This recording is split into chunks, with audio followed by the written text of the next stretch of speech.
Assalamualaikum warahmatullahi wabarakatuh. Baiklah, kami dari kelompok 9 yang terdiri dari saya sendiri dan rekan saya ada Najwa Nurasan Hijaran dan Muhammad Irfan Disikri akan mempresentasikan hasil diskusi kami, yakni mereview 2 jurnal. Baiklah, jurnal yang pertama yakni tentang suku Al-Mudarobah as a financing and liquidity management tool for Islamic bank in Morocco, exploratory analysis of expectation and obstacles. Wah, langsung masuk. Inilah hasil review saya. Pertama ada masalah penelitiannya. Nah, masalah penelitian ini maksudnya adalah banyak orang yang termasuk pelaku keuangan belum sepenuhnya memahami cara kerja suku Al-Mudarobah. Hal ini membuat mereka ragu untuk menggunakannya. Kemudian di sini tidak ada aturan atau pasar khusus yang sesuai syariah untuk mendukung penerbitan atau penggunaan suku ini. Akibatnya, bank syariah sulit mengakses instrumen ini untuk memenuhi kebutuhan mereka. Kemudian bank syariah di Maroko itu menghadapi masalah likuiditas, yaitu kesulitan memiliki cukup uang tunai untuk memenuhi kewajiban mereka. Mereka itu tidak bisa menggunakan instrumen keuangan konvensional seperti pinjaman antar bank karena mematuhi aturan syariah. Kemudian ada juga dalam suku Al-Mudarobah itu investor berbagi risiko. Jika proyek mengalami kerugian, investor juga kehilangan uangnya. Banyak pihak yang belum merasa nyaman dengan ketidakpastian ini. Nah, itu yang menjadi masalah penelitiannya. Kemudian ini berikutnya ada literatur review. Nah, jadi maksud dari literatur review ini bisa teman-teman lihat yang ada di PPT. Suku Al-Mudarobah ini adalah instrumen pembiayaan berbasis kemitraan investasi antar investor dan pengelola. Nah, struktur ini sejalan dengan prinsip syariah karena berbagi keuntungan dan risiko. Nah, ini maksudnya itu ada risiko moral hazard. Nah, pengelola proyek mungkin tidak sepenuhnya transparan atau bertanggung jawab. Nah, kemudian ada kurangnya kepercayaan investor. Nah, di situ maksudnya banyak investor ragu karena belum paham sepenuhnya cara kerjanya. Kemudian kerangka hukum yang tidak mendukung, tidak ada aturan atau regulasi yang jelas untuk mempermudah penggunaannya, itu maksudnya. Nah, kondisi itu ada literatur menyebutkan beberapa hambatan risiko moral hazard kan tadi, sama kerangka hukum yang kurang memadai. Kemudian, nah di sini ada kerangka berpikir sama metode penelitian. Nah, maksud dari kerangka berpikir yang saya lampirkan di PPT itu yakni misalnya di penelitian ini tuh sebenarnya penelitinya itu mau nyoba nyari cara biar suku Al-Mudarobah ini bisa digunakan oleh bank syariah di Maroko untuk mengatasi masalah likuiditas. Nah, masalah likuiditas itu artinya kan kesulitan memiliki uang tunai yang cukup. Nah, maksudnya itu kayak gini. Ada aspek syariahnya, jadi suku Al-Mudarobah harus sesuai dengan aturan Islam, di mana keuntungan dibagi sesuai kesepakatan dan risiko juga ditanggung bersama jika ada kerugian.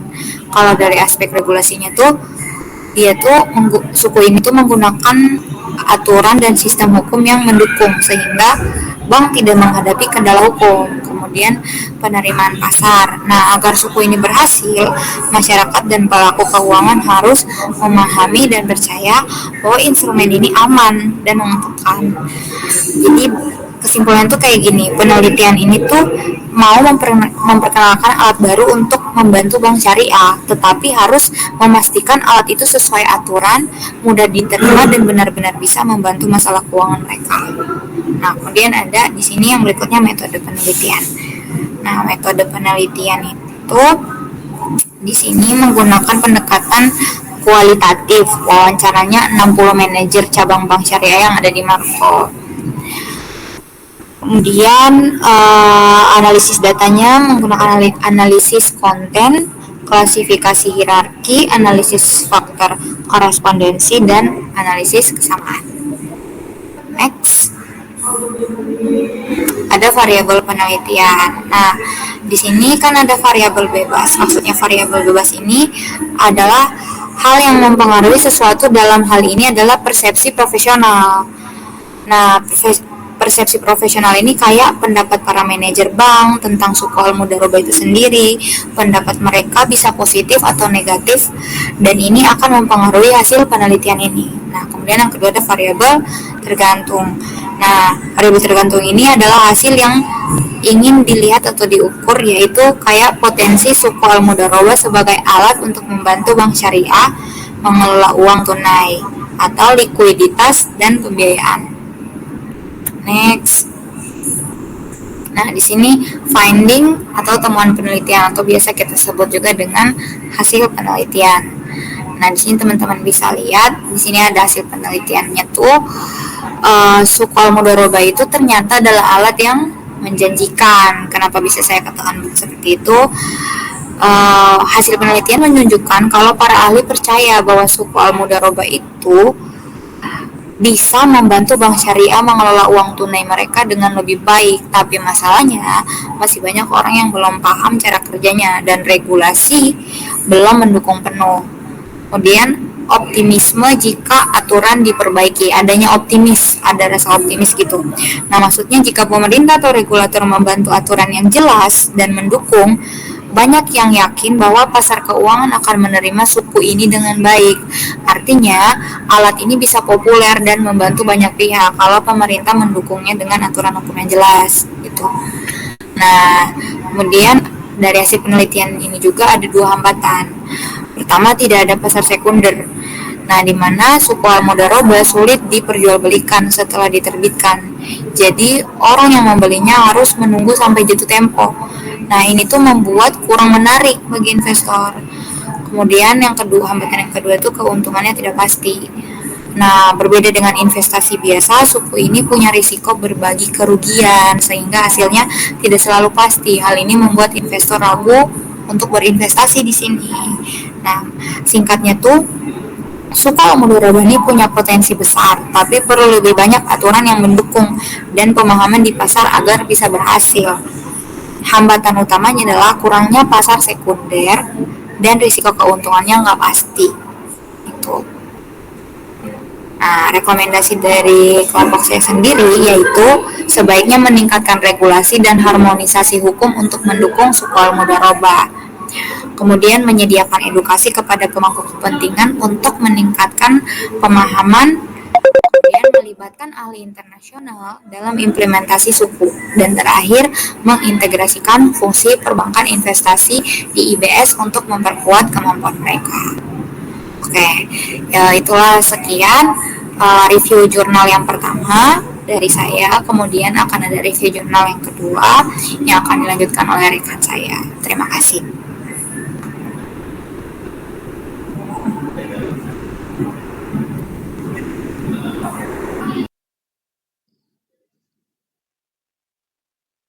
Nah, baik teman-teman, di sini saya akan melanjutkan terkait review jurnal yang kedua dengan judul Analisis Rasio Keuangan untuk Menilai Kinerja Keuangan Perusahaan tadi kasus PT Unilever Indonesia Tbk tahun 2016 sampai 2020 yang disusun oleh Tia Destiani dan Rina Maria Hendriani.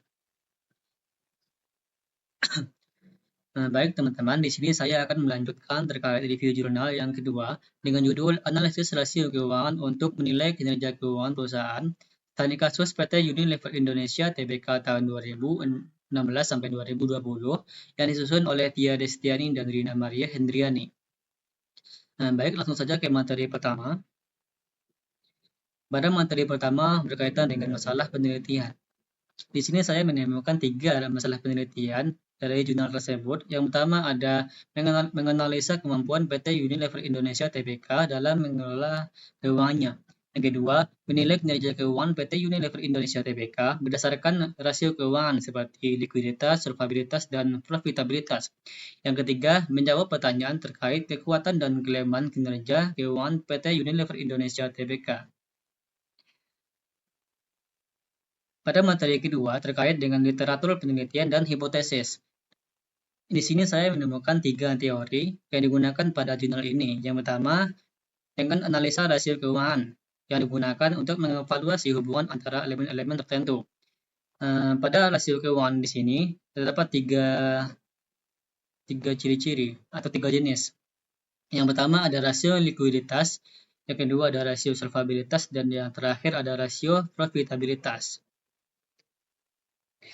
Pada teori kedua menggunakan kinerja keuangan, yaitu kinerja keuangan mencerminkan prestasi manajemen perusahaan dalam mengelola aset dan modal. Indikatornya, tingkat kecukupan modal dan profitabilitas dan likuiditas.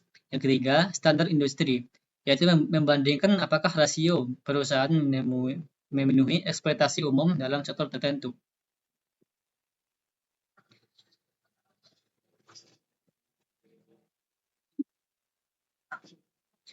Baik teman-teman, di sini saya akan melanjutkan terkait review jurnal yang kedua dengan judul Analisis Rasio Keuangan untuk Menilai Kinerja Keuangan Perusahaan studi kasus PT Unilever Indonesia Tbk tahun 2016 sampai 2020 yang disusun oleh Tia Destiani dan Rina Maria Hendriani. Baik, langsung saja ke materi pertama. Pada materi pertama berkaitan dengan masalah penelitian. Di sini saya menemukan 3 masalah penelitian dari jurnal tersebut, yaitu yang pertama, menganalisa kemampuan PT Unilever Indonesia Tbk dalam mengelola keuangannya.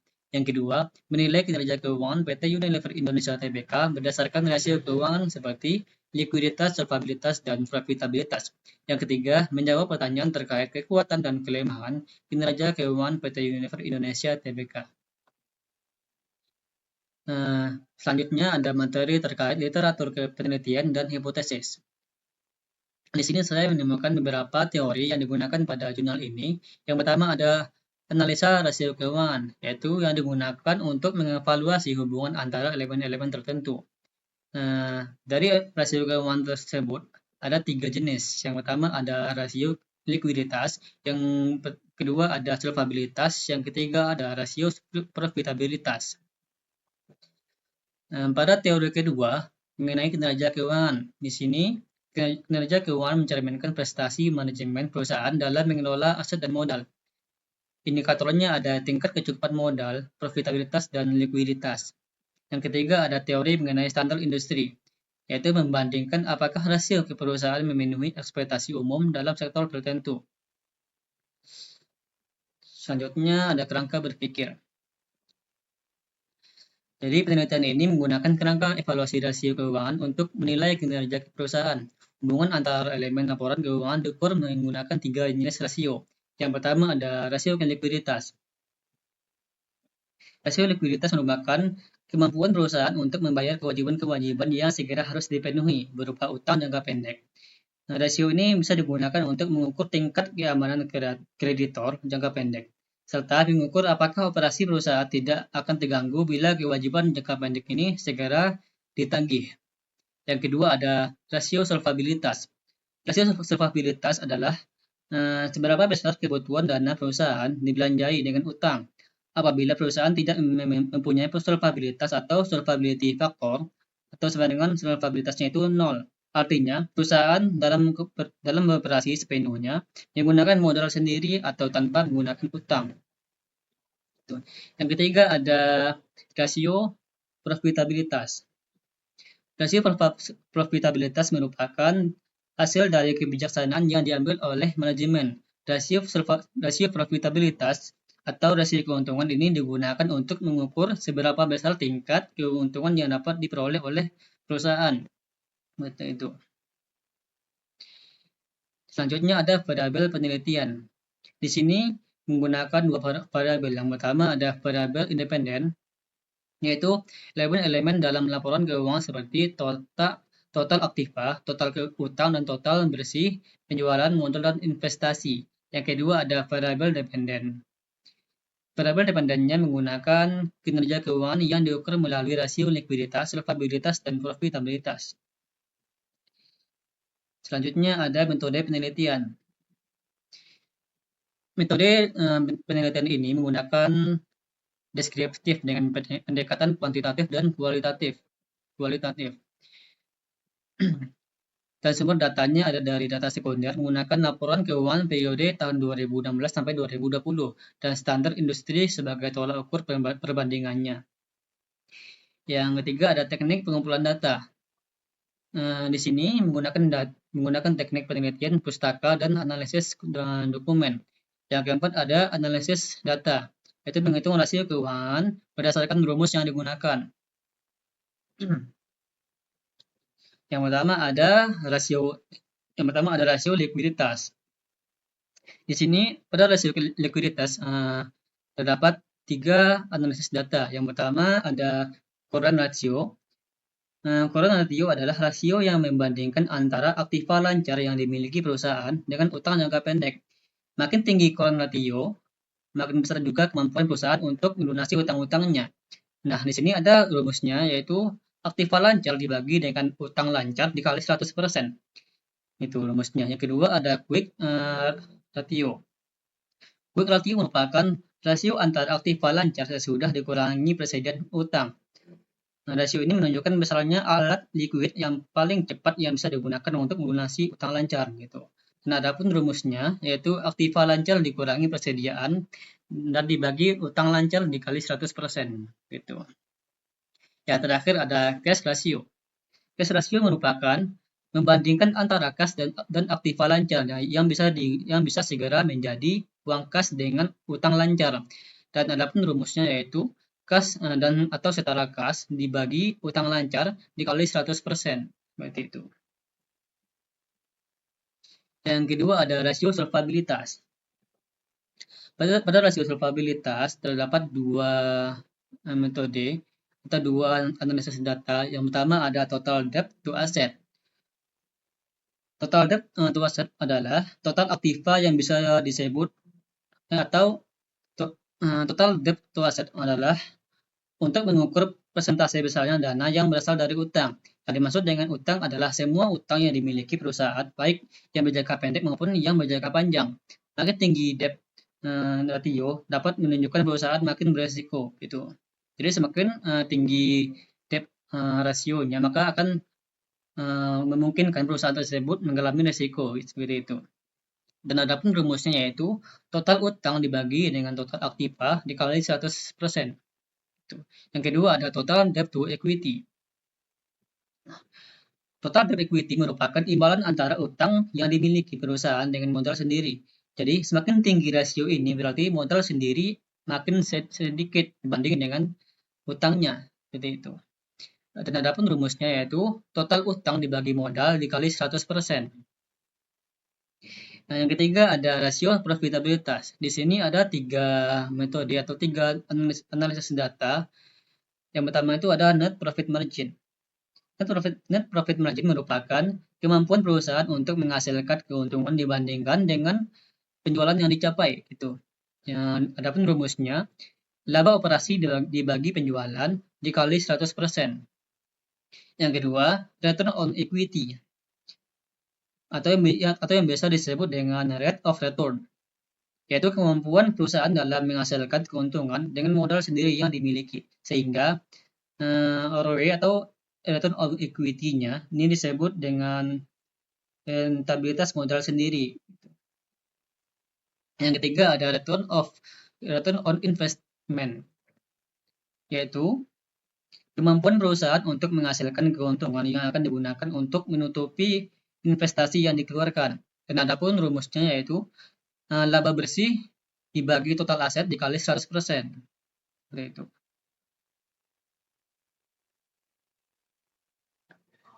Kemudian pada materi selanjutnya membahas terkait finding dan rekomendasi penelitian. Di sini saya menemukan beberapa finding atau temuan penelitian. Yang pertama ada dari analisa rasio likuiditas. Di sini pada tabel kedua kita bisa melihat tabel kedua itu membahas terkait perhitungan current ratio pada PT Unilever Indonesia.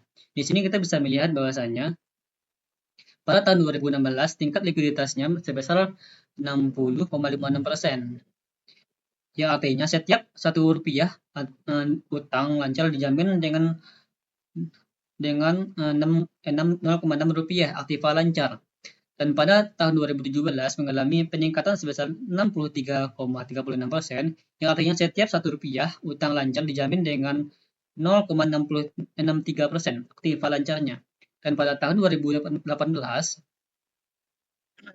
mengalami peningkatan kembali sebesar 73,24%, yang artinya setiap 1% utang lancar dijamin dengan 0,73 rupiah aktiva lancar. Dan pada tahun 2019 mengalami penurunan sebesar 65,28%, yang artinya setiap 1% utang lancar dijamin dengan 0,65 rupiah aktiva lancar.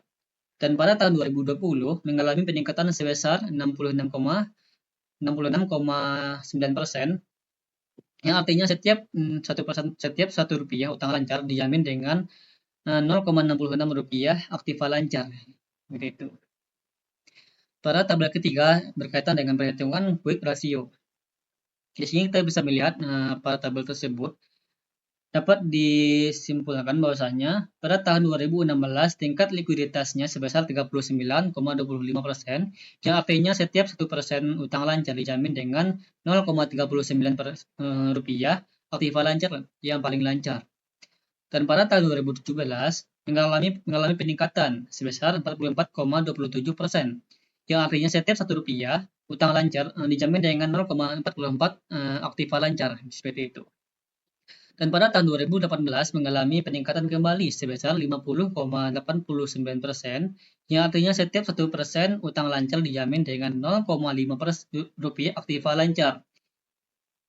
Dan pada tahun 2019 mengalami penurunan sebesar 46,69%, yang artinya setiap 1% utang lancar dijamin dengan 0,46 aktiva lancar yang paling lancar. Dan pada tahun 2020 yang terakhir mengalami peningkatan sebesar 47,75%, yang artinya 1% utang lancar dijamin dengan 0,47 aktiva lancar yang paling lancar, seperti itu. Yang ketiga ada tabel perhitungan cash ratio. Nah, pada tabel ini kita bisa melihat bahwasanya pada tahun 2016 tingkat likuiditasnya sebesar 3,43%, yang artinya setiap 1% utang lancar dijamin dengan 0,034 oleh kas. Dan pada tahun 2017 mengalami penurunan sebesar 3,22%, yang artinya di setiap 1 rupiah utang lancar dijamin dengan 0,032 oleh kas. Dan pada tahun 2018 mengalami penurunan kembali sebesar 3,15%, yang artinya setiap 1% aktiva lancar artinya setiap 1% utang lancar dijamin dengan 0,031 oleh kas. Dan pada tahun 2019 mengalami peningkatan sebesar 4,81%, yang artinya setiap 1 rupiah utang lancar dijamin dengan 0,04 rupiah oleh kas. Dan yang terakhir pada tahun 2020 mengalami peningkatan kembali sebesar 6,31%, yang artinya setiap 1% utang lancar dijamin dengan 0,06 rupiah oleh kas, seperti itu. Selanjutnya yang kedua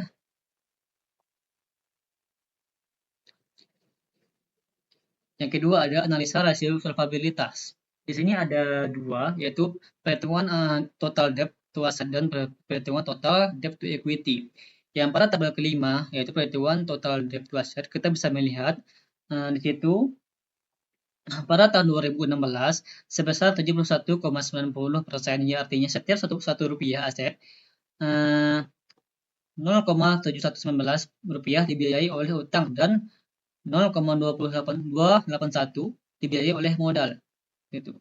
Dan pada 2017 sebesar 72,6%, yang artinya setiap 1 rupiah aset 0,76 rupiah aset dibiayai oleh utang dan 0,027 rupiah dibiayai oleh modal. Dan pada tahun 2018 mengalami penurunan sebesar 63,67%, yang artinya setiap 1 rupiah aset ada 0,636 rupiah yang dibiayai oleh utang dan 0,36 rupiah yang dibiayai oleh modal gitu. Dan pada 2019 mengalami peningkatan kembali yaitu sebesar 74,4%, yang artinya setiap Rp1 aset yaitu 0,744 rupiah dibiayai oleh utang dan 0,256 rupiah dibiayai oleh modal.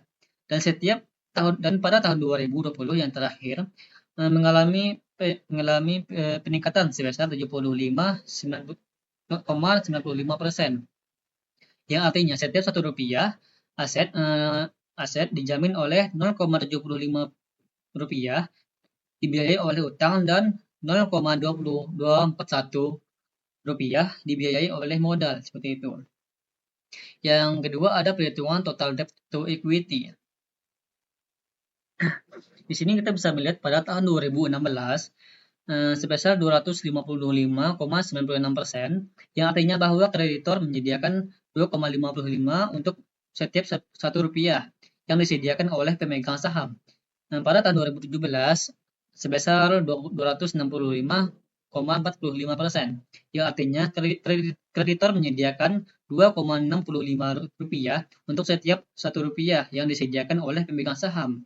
Dan pada tahun 2018 sebesar 175,29%,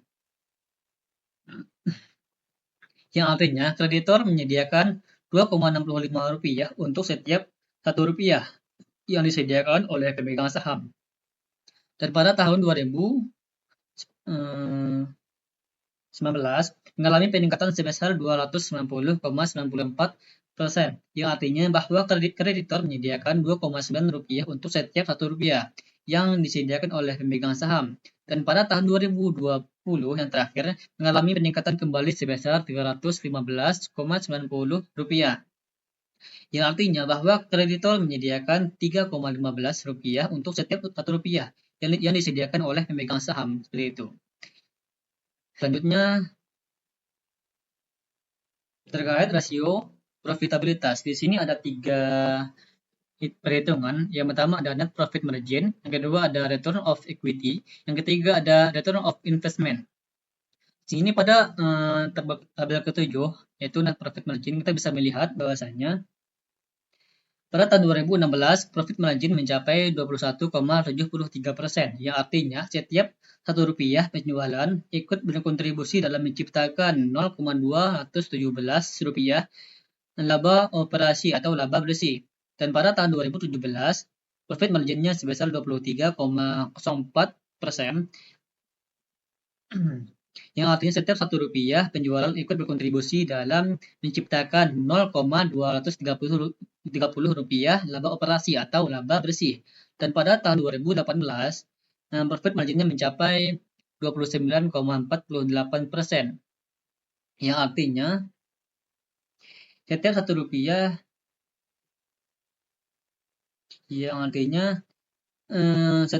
penjualan ikut berkontribusi dalam meningkatkan 0,294 rupiah laba operasi atau laba bersih. Dan pada tahun 2019 itu ada mencapai 23,57%, yang artinya setiap Rp1 penjualan ikut berkontribusi dalam menciptakan 0,235 rupiah laba operasi atau laba bersih. Dan yang terakhir tahun 2020 itu profit marginnya mencapai 21,99% dan mengalami pengurangan dari tahun sebelumnya. Itu artinya setiap Rp1 penjualan ikut berkontribusi dalam menciptakan 0,219 rupiah laba operasi atau laba bersih, seperti itu. Yang kedua ada pada tabel 8 yaitu mengenai perhitungan return of equity. Di sini kita bisa melihat pada tahun 2016 tingkat pengembalian investasi diperoleh sebesar 135,84%. Artinya, setiap Rp1 modal yang disetorkan pemegang saham memberikan tingkat pengembalian sebesar Rp1,358 dari modal yang dimiliki perusahaan. Gitu. Dan pada tahun 2017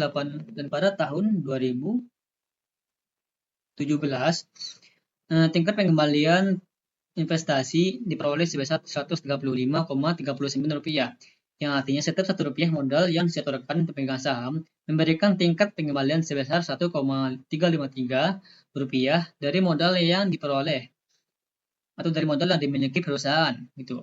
Dan pada tahun 2018 itu berkisar antara 122,99%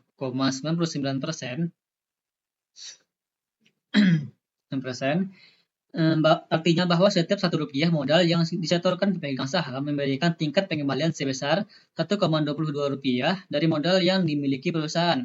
Dan pada tahun 2019, tingkat pengembalian investasi diperoleh sebesar 139,96%. Bahwa setiap Rp1 modal yang disetorkan pemegang saham memberikan tingkat pengembalian sebesar Rp1,39 dari modal yang dimiliki perusahaan. Seperti itu.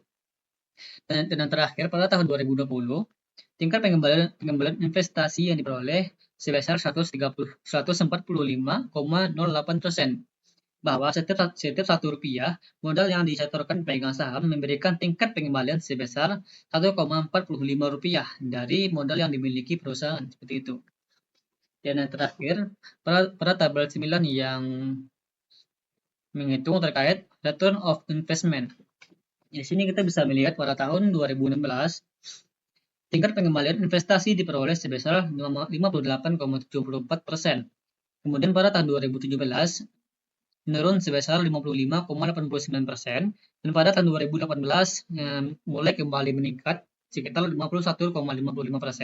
Dan pada tahun 2019, itu mengalami penurunan lagi sebesar 56,58%. Itu. Dan yang terakhir pada tahun 2020 juga mengalami penurunan lagi sehingga totalnya 53,63% seperti itu. Selanjutnya kita masuk kepada di sini kita bisa melihat bahwasanya pada rasio likuiditas yang current ratio itu rata-ratanya ada 65,70% dan standar industrinya 200%. Itu bisa diartikan bahwasanya tidak mencapai standar industri karena jauh berada di bawah standar industri, yaitu hanya berkisar antara 65,70% gitu. Dan pada tabel ketiga terkait perhitungan rasio quick ratio itu rata-ratanya 45,75% dan standar industrinya itu 150%. Di sini kita juga bisa melihat bahwasanya tidak mencapai standar industri dan hanya berkisar antara 45,75% seperti itu. Dan juga pada cash ratio, di sini juga tidak mencapai standar industri yang berkisar antara 50% dan rata-rata dari cash ratio-nya hanya 4,18% seperti itu. Dan pada rasio solvabilitas, di sini kita melihat bahwasanya pada perhitungan total debt to asset memiliki standar industri 35%. Di sini kita bisa melihat bahwasanya rata-rata pada debt to asset-nya melebihi dari standar industri seperti itu. Dan yang selanjutnya ada total debt equity. Dan dari standar industrinya hanya berkisar 90%. Dan di sini kita bisa melihat bahwasanya rata-ratanya meningkat atau rata-ratanya tinggi dari standarnya, yaitu berjumlah 260,70%. Yang ketiga terkait rasio probabilitasnya, pada net profit margin standar industrinya berkisar antara 20% dan di sini rata-rata perhitungannya mencapai 23,96%. Di sini melebihi standar industri seperti itu. Dan pada tabel ke-8 mengenai return of equity, di sini standar industrinya berkisar antara 40% dan juga rata-rata yang diperoleh jauh melambung ke atas, jauh tinggi daripada standar industrinya, yaitu mencapai 135,85% seperti itu. Yang terakhir ada return of investment. Dari standar industrinya berkisar antara 30% dan di sini rata-ratanya melebihi dari standarnya, yaitu berkisar antara 61,27% seperti itu. Kemudian kita lanjut ke yang materi terakhir mengenai finding dan rekomendasi penelitian. Nah, di sini saya merekomendasikan penelitian yang pertama ada untuk meningkatkan likuiditas. Pertama itu ada mengurangi nilai persediaan dan meningkatkan piutang dagang agar lebih liquid. Yang kedua, menaikkan utang agar lancar dengan regenerasi pembayaran utang jangka pendek. Yang kedua ada perbaikan solvabilitas. Nah, di sini bisa dengan menambahkan modal melalui penerbitan saham atau mengurangi pembayaran utang atau mengurangi pembiayaan utang. Yang kedua, membatasi utang baru agar beban tidak semakin berat. Yang ketiga, mempertahankan profitabilitas, yaitu dengan meningkatkan efisiensi operasional melalui pengurangan biaya dan optimalisasi sumber daya. Yang kedua, bisa dengan memperluas pasar dan meningkatkan penjualan untuk menjaga margin laba bersih yang tinggi. Itu. Baik, mungkin itu saja dari penyampaian saya terkait review jurnal yang kedua. Kurang lebihnya saya ucapkan terima kasih dan terima kasih sudah menonton dan jangan lupa untuk subscribe, like, subscribe, dan komen. Thank you. Saya akhiri dengan Assalamualaikum warahmatullahi wabarakatuh.